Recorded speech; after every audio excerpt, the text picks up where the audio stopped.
Jacob Van Houtan writes, "Greetings and salutations, movie talkers. I loved both J.J. Abrams' Star Trek films and Rise of the Planet of the Apes.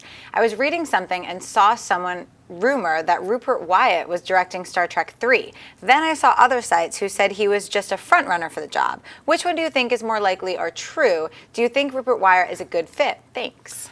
Rupert Wyatt would be a great fit, as a matter of fact. I mean, one of the great things about Rise of the Planet of the Apes, which, by the way, is another one of those films, there's about 4 or 5 of these a year, which I love, films that I think, wow, that's going to suck, and then it actually turns out to be really good. And one of the reasons that film worked so well was the pure narrative pacing of Rupert Wyatt. It wasn't just a great spectacle. I was expecting from Rise of the Planet of the Apes that Wyatt was just going to give a spectacle of these giant CG monkeys going at war with police SWAT teams and blah, blah, blah. But the strength of the film was the story and the narrative. It was brilliant. It drew me in.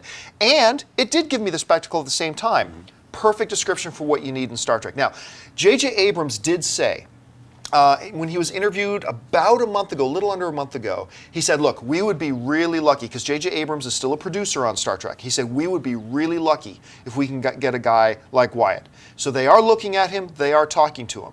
However, there's another wrench in the works right now, because there's another film being produced over at Paramount that Wyatt is said to be in the running to direct, called The Gambler with Mark Wahlberg. That's supposed to be kind of an Oscar bait kind of film. Now, if he takes that on, it doesn't completely exclude him from doing Star Trek, but I'm going to guess that the timing becomes an issue, so we'll have to see what works with that. My money says, I think we'll see Wyatt directing the next Star Trek. That's what my money says right now. Don't know for sure. Schnepp, what do you think? Well, I mean, The Gambler, it's a remake of this incredible James Caan film, which is one of my favorite all-time films.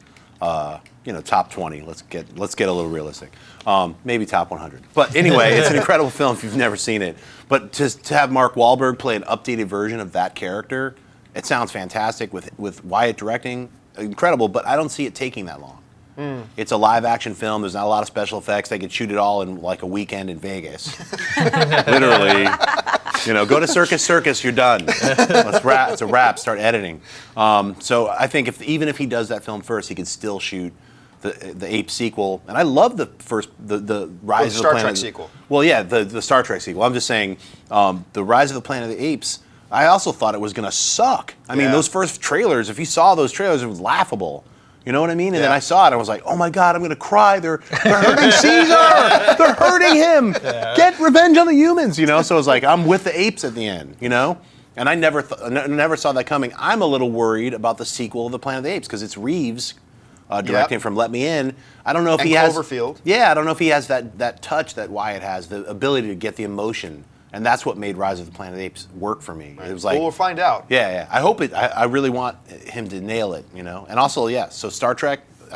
I seriously hope he's directing it. Yeah, I think he's a great fit for it. I mean, I really liked Rise of the Planet of the Apes, just like you guys, and I also was very surprised. The trailers were pretty bad. Yeah, horrible. They looked really cheesy, and you thought it was just going to be, because they showed a lot of the end sequence, and you're like, oh, that's what it's going to be. I'm like, I don't care. And then Andy Serkis delivers a fantastic performance. As Caesar, and so I think he's a good fit. And, that's the only movie I've seen of his. He did a movie called The Escapist, which I heard was really good, but I haven't seen it yet. But hopefully he can work out all the scheduling difficulties with the other movie and do the next Star Trek. I think without question, I think all of us around this table are going to agree that when looking at the Planet of the Apes, we talked about the strength was obviously Rupert's masterful handling of the narrative.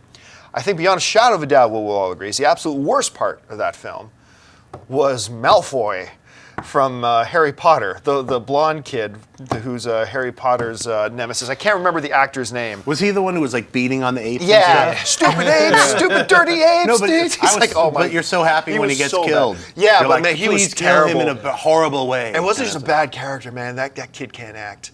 I hate putting that label on anybody, but that kid can't act. I don't know, he gets a hall pass from me. Like, hey, you get one more movie if you still suck. We'll see how it goes.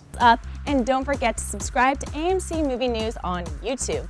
It's free and a great way to stay updated with all the latest movie news and check out our daily show, AMC Movie Talk. Also, don't forget to check us out on Facebook and Twitter to stay in the loop for our special prizes, giveaways, and contests.